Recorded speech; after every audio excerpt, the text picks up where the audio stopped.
हम लोग सबसे पहले देखेंगे पहला कुरिन्थियों की पत्री 4 अध्याय 16 वचन। उसके बाद 11 अध्याय 1 वचन हम आपके लिए पढ़ते हैं। पहला कुरिन्थियों 4:16।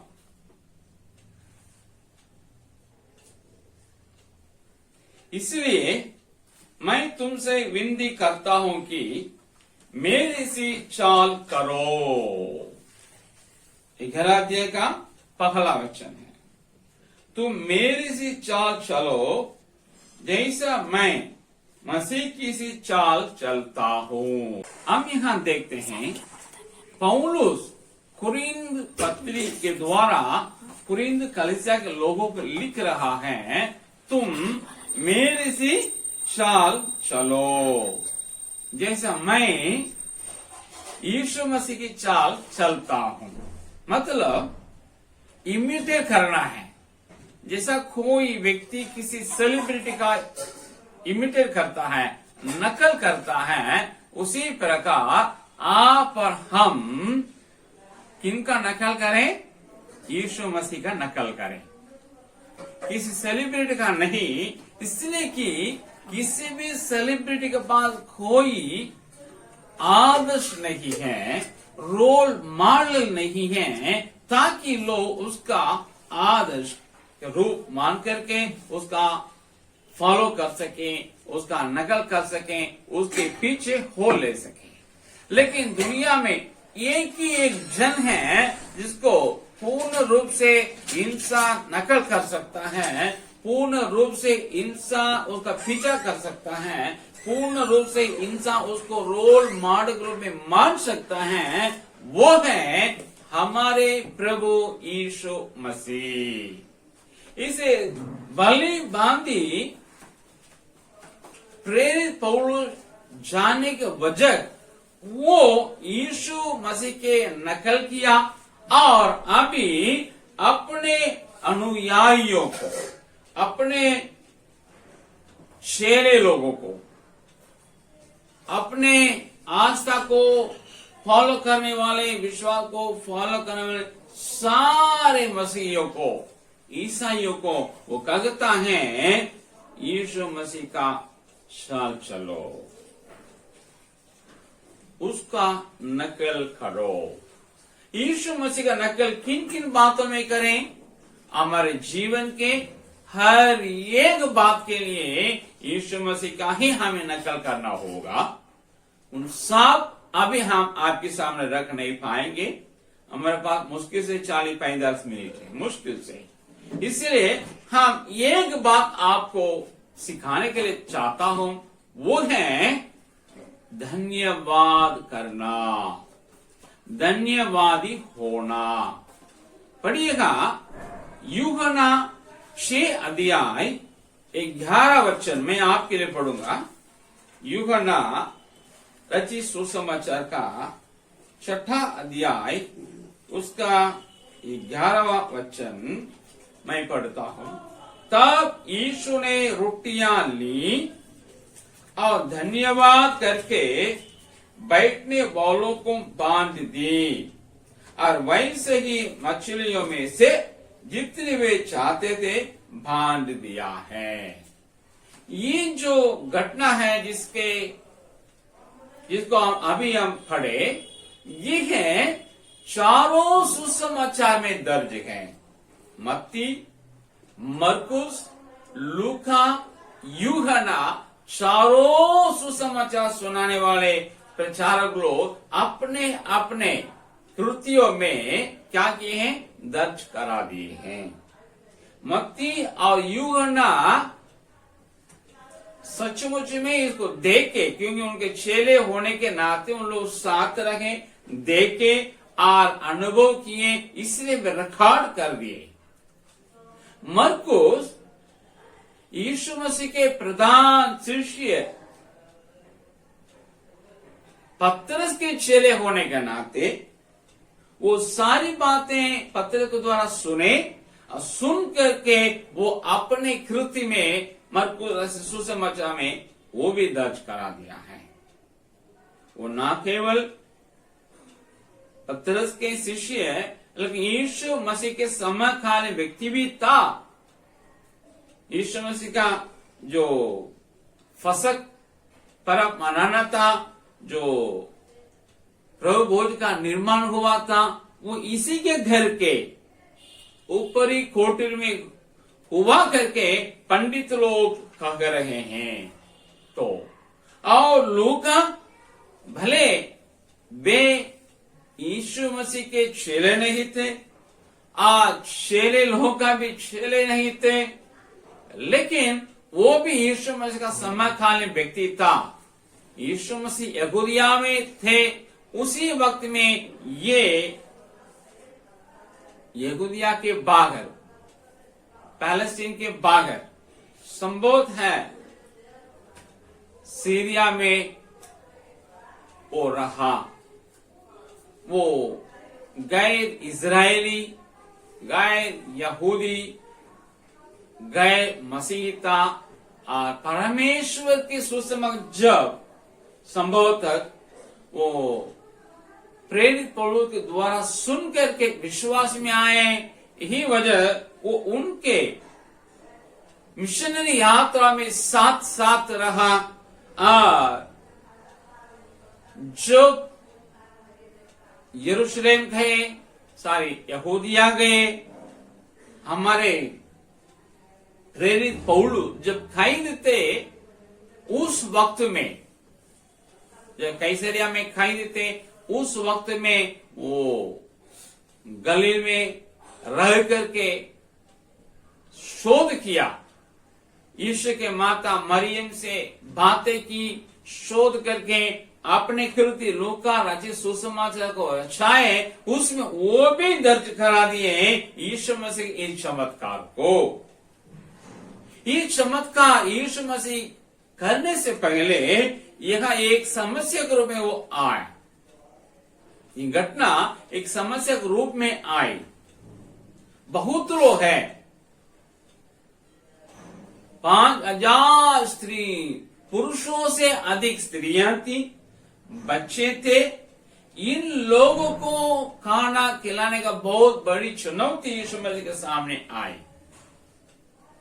जब यीशु मसीह के चेले लोग ये बात को समझ गए, इतनी बड़ी चुनौती है, अंधेरा हो रहा है, जाकर के यीशु मसीह कहे, प्रभु आप इन लोग विदा कर दीजिएगा, अंधेरा हो गया, सूरज ढल रहा है, ये लोग 3 दिन हमारे पीछे पीछे हो रहे हैं, इनको खाना खिलाना है, ये लोग जाकर के गांव में जाकर ले ले, इनको विदा कीजिए।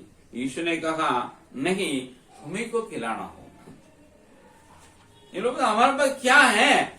इसने कहा पता करो क्या है। तो पता किया गया है, 5 रोटियां और 2 मछलियां।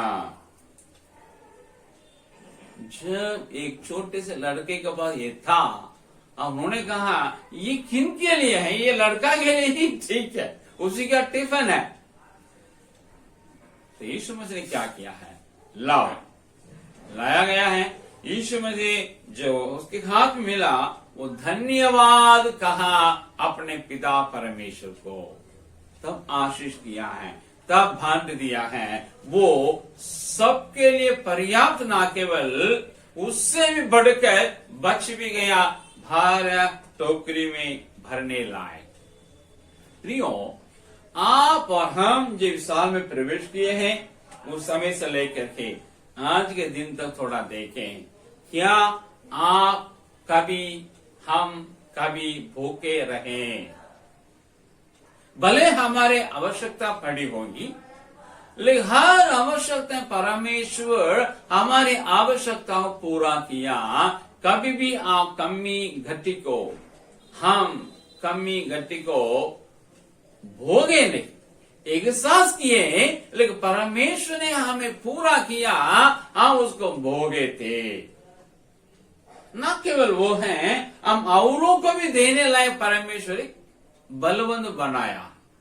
जैसा छोटा सा लड़का यीशु मसीह हाथ में देने की वजह कितने हजारों के लोगों को भूख मिठी, उसी प्रकार परमेश्वर आप और हमको, आपके और मेरे पास छोटा सा कोई रिसोर्स था, साधन था या जन साधन था, उसी को परमेश्वर ने आश किया। आप और हम क्रिश्चियन होने के नाते, विश्वासी होने के नाते, परमेश्वर ने हमारे हाथ में जो छोटा सा या थोड़ा सा जन साधन था, रिसोर्सेस था, उन्हें आशीष किया, जिससे औरों की आवश्यकता आपके मेरे द्वारा पूरी हुई है। इस चमत्कार के लिए हम लोग आज परमेश्वर को धन्यवाद दे। दूसरा है दानियेल की पुस्तक 2 अध्याय, उसका 23वां वचन हम आपके लिए पढ़ते हैं। इस प्रकार लिखा है, हे मेरे पूर्वजों के परमेश्वर, मैं तेरा धन्यवाद और स्तुति करता हूँ, क्योंकि तूने मुझे बुद्धि और शक्ति दी है। जिस भेद का खुलना हम लोगों ने तुझसे मांगा था, उसे तूने मुझ पर प्रकट किया है। तूने हमको राजा की बात बताई है। हम यहाँ देखते हैं, दानियेल 17 उम्र के लड़के थे और जिस राज्य में वो था और जिस प्रशिक्षण में वो था, उस वक्त में उस राज्य के राजा नबूकदनेस्सर ने जो सपना देखा, डरावने सपना के कारण उसे रात में भूल भी गया, डर भी गया। सुबह होते होते अपने देश के पंडित लोगों से कहा, आप मेरे सपना को बताइए और उसका फल समेत बताइए। जो वे असमर्थ साबित हुए, तब राजा ने कह दिया, सारे पंडितों का घात करो।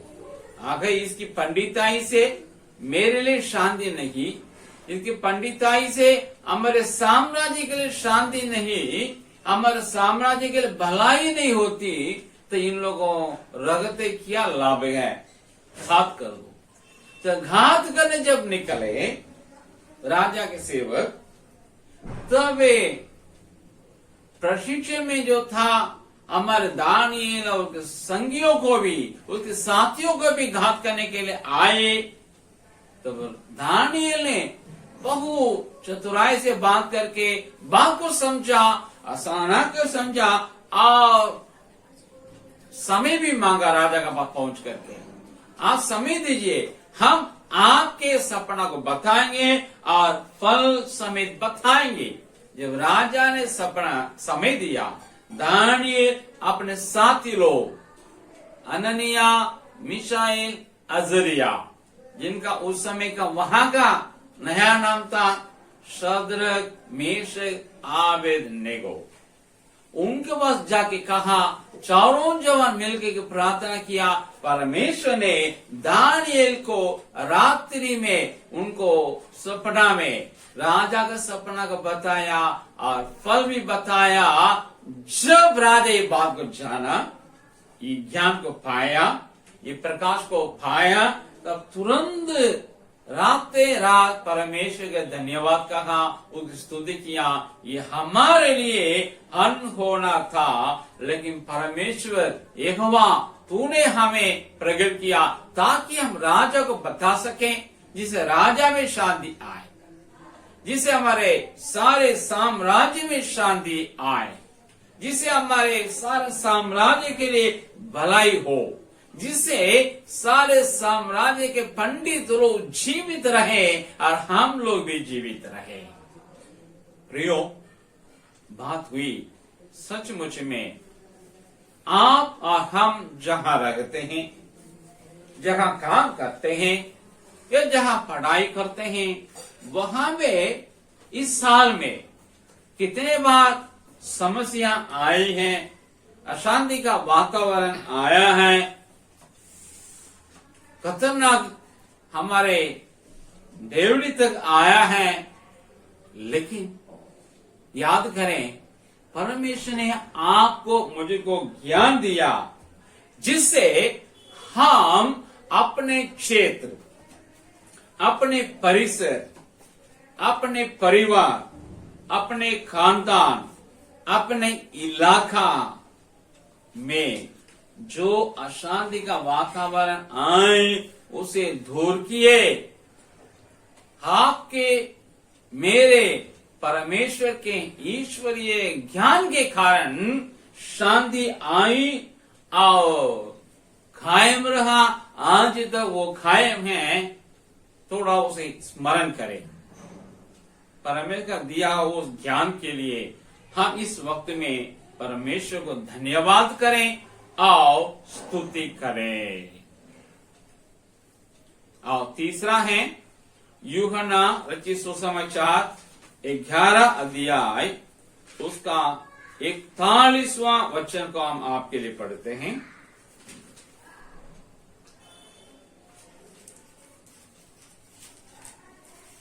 तब उन्होंने उस पत्थर को हटाया। यीशु ने आंखें उठाकर कहा, हे पिता, मैं तेरा धन्यवाद करता हूं कि तूने मेरी सुन ली है।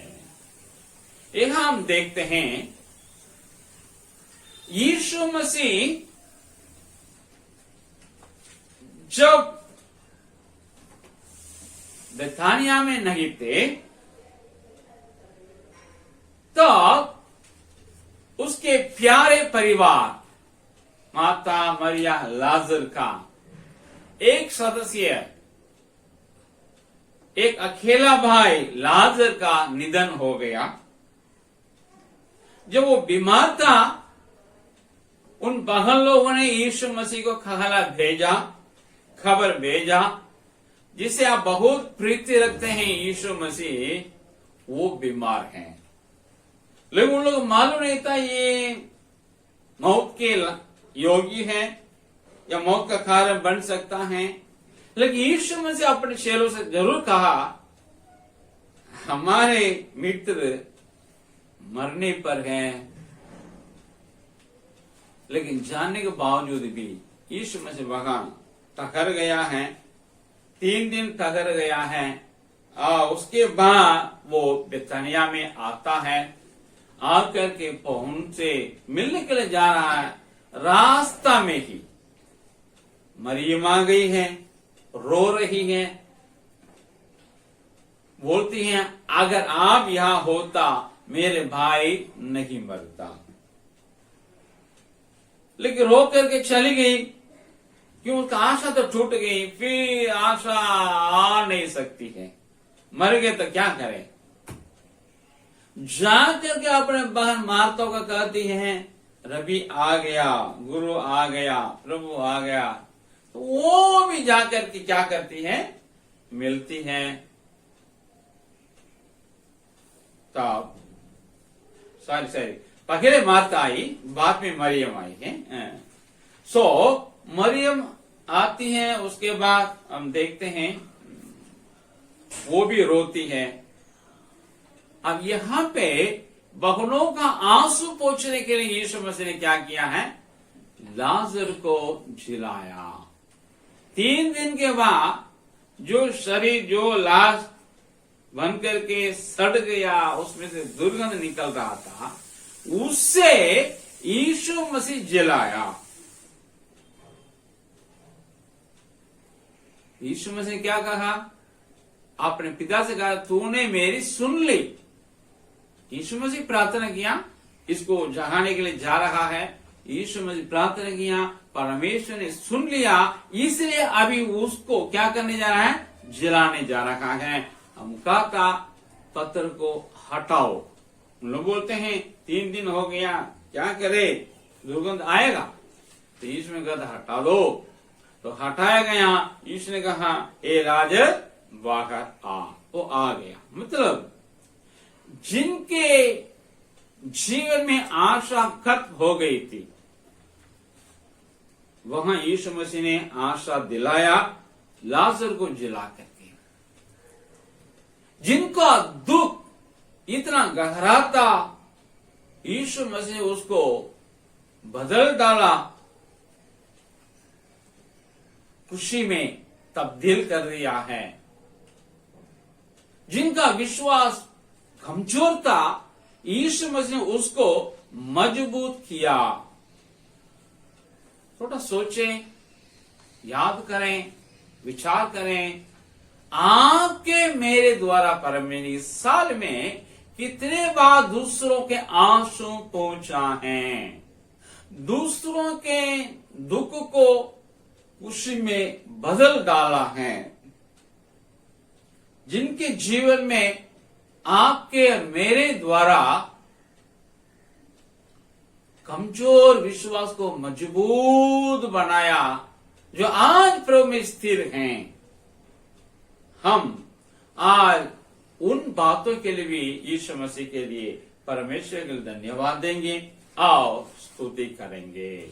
चौथी बात है पहला थिस्सलुनीकियों की पत्री, उसका दूसरा अध्याय 13वां वचन हम लोग पढ़ेंगे।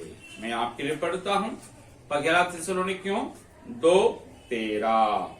इसलिए हम भी परमेश्वर का धन्यवाद निरंतर करते हैं कि जब हमारे द्वारा परमेश्वर के सुसमाचार का वचन तुम्हारे पास पहुंचा, तो तुमने उसे मनुष्यों का नहीं परंतु परमेश्वर का वचन समझकर और सचमुच यह ऐसा ही है ग्रहण किया, और वो तुम विश्वासियों में जो विश्वास रखते हो प्रभावशील हैं।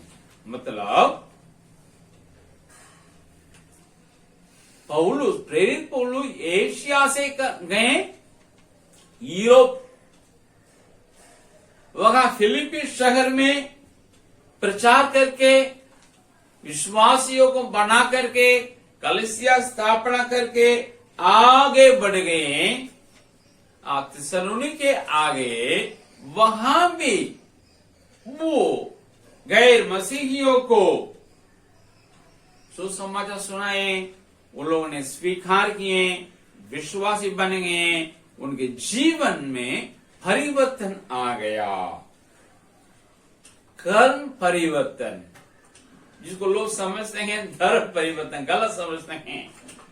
कर्म परिवर्तन आया तो उनके हर एक कर्म में, उनके एक एक क्रिया में, सोच और विचार में, लोगों के साथ उन लोग का बर्ताव में बहुत बड़ा परिवर्तन आया, रूपांतरण आया। क्योंकि परमेश्वर का वचन जिसे उन्होंने स्वीकार किया वो उनमें प्रभाव डाल दिया, तब उनका जीवन बदला। प्रियो, आप और हम ये पूरे साल में परमेश्वर वचन कितने बार सुने हैं? शिक्षा के रूप में, श्रृंखला अध्ययन के रूप में चर्च में सुने, और औरों के द्वारा भी यूट्यूब में सुने होंगे, और किताब में आप लोग पढ़े होंगे, मेरे लेख में आप लोग पढ़े हैं, और दूसरे मीटिंग में भी आप जाकर परमेश्वर का वचन को सुने। सारे परमेश्वर का वचन आपके जीवन में, मेरे जीवन में बहुत बड़ा परिवर्तन लाया।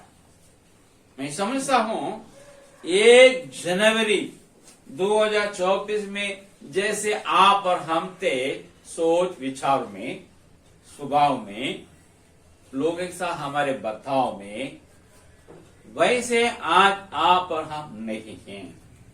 मैं इसको पक्का बोलता हूं।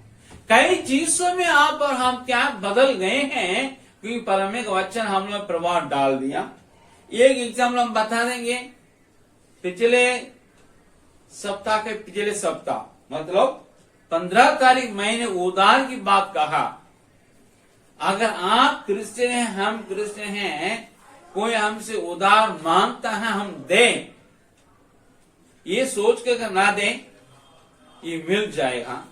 लेकिन वो नहीं मिलने के बावजूद भी ये व्यक्ति लेता है, हम दे देंगे तो हमको देगा नहीं, वापस नहीं करेगा, बावजूद भी हम दें, अगर दे दिए कोई लौटा नहीं पा रहा है तो उसको क्षमा करें। परमेश्वर ने हम लोग को सिखाया, यीशु मसीह ने सिखाया, जैसे मैं आपके सामने रखा। हमारे कलीसिया के एक बहन अनिता ने 25 तारीख मेरे पास आई, बताई, भैया आपने कहा उधार को क्षमा करने के लिए। मेरी बहन 2000 हमसे ली थी, वो दे नहीं रही है, मैं उसको क्षमा कर दिया। ये बड़ी धनवान नहीं है, ये तो धाई का काम करती है, घर में काम करती हैं, थोड़ा सा पैसा मिलता है, 5-6 हजार ही उसका महीना का धन कहाँ है। लेकिन वो अपने से लिया हुआ 2000 रुपया को दूसरों जब दे नहीं पाए माफ कर दी। क्या ये परिवर्तन नहीं है? ये कैरेक्टर में बदलाव नहीं है? इसी को बोलते कर्मांतरण। लेकिन हमारे विरोधी लोग समझते हैं धर्मांतरण। सुनो, धर्मांतरण के बारे में बोलने वाले यही हमारे बाइबल बताती हैं। इसी प्रकार हम लोगों को परिवर्तन करने वाले, सोच में, विचार में परिवर्तन करने वाले परमेश्वर प्रभावशाली वचन को सिखाते हैं। लोग परिवर्तित होते हैं, जिससे औरों के जीवन में आशीष होती है, जिसे सुनने वाले परिवर्तित होकर के दूसरों के लिए आशीष का कारण बनते हैं। मैं चुनौती देता हूं, यही चीज है यीशु मसीह करता है, जिसको आप भी स्वीकार करना होगा। इसलिए मेरे प्रियो सुनने वाले, आप ऐसे ऐसे प्रभाव करने वाले वचन हमारे और आपके जो प्रभाव करने के वजह जो परिवर्तन हम लोग जीवन में आया, उसके लिए हम धन्यवाद परमेश्वर का आज करें और स्तुति करें। और आखिरी है, 5वां है, पहला कुरिन्थियों की पत्री 15 अध्याय उसका 57 वचन हम पढ़ेंगे। पहला कुरिन्थियों 15वां अध्याय 57वां वचन। परंतु परमेश्वर का धन्यवाद हो जो हमारे प्रभु यीशु मसीह के द्वारा हमें जयवंत करता है।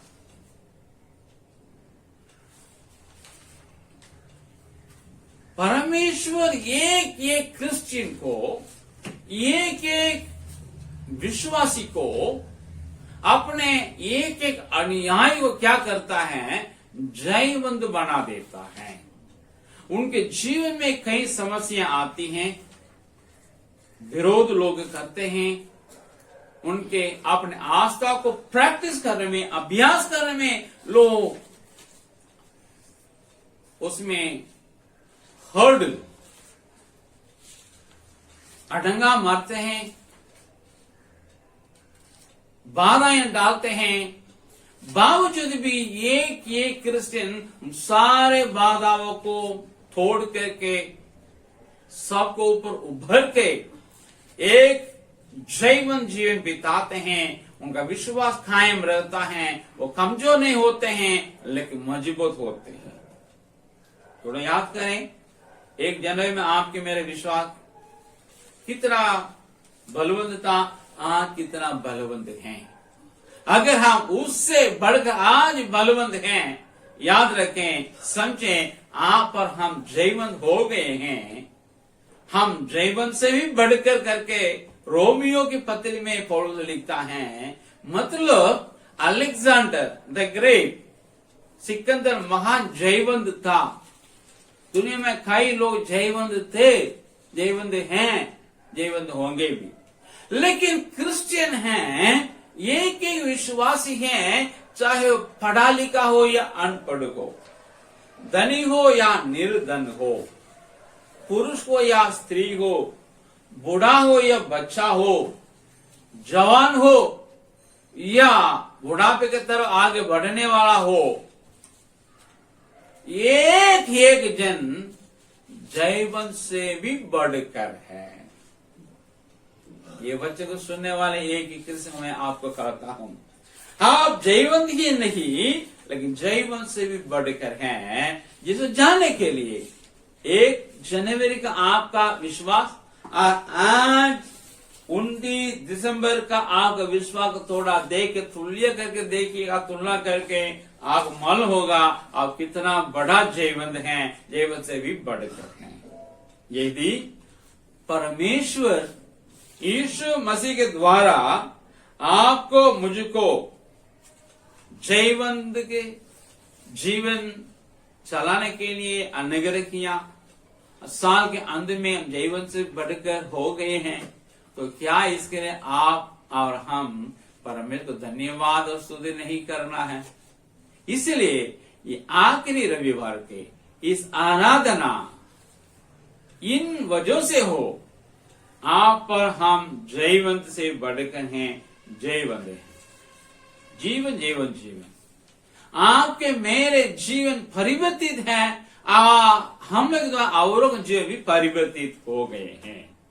आपके मेरे प्रार्थना साल भर की प्रार्थना सुनी गई हैं, जिससे औरों का आंसू पोंछा गया है, औरों का दुख खुशी में बदल गया है, और आपके मेरे दिया हुआ परमेश्वर के ज्ञान के कारण हमारे कार्य क्षेत्र, हमारा रहने की जगह, हमारा इलाका, हमारा विभाग, हमारे परिसर, सब जगह में शांति आई, कायम रहा आज तक। और आप और हम थोड़ा सा रखे हैं, लेकिन हमारा आवश्यकता पूरी हुई है, उसके द्वारा औरों की आवश्यकताएं भी पूरी हुई है। इन 5 बिंदुओं के लिए अभी हम लोग परमेश्वर की आराधना करने जा रहे हैं, स्तुति प्रसन्न करने जा रहे हैं, धन्यवाद बेल चढ़ाने जा रहे हैं। दीदी आराधना में हमें ले जाएंगे, सब गीत गाएंगे, धन्यवाद देंगे, परमेश्वर की आराधना करेंगे।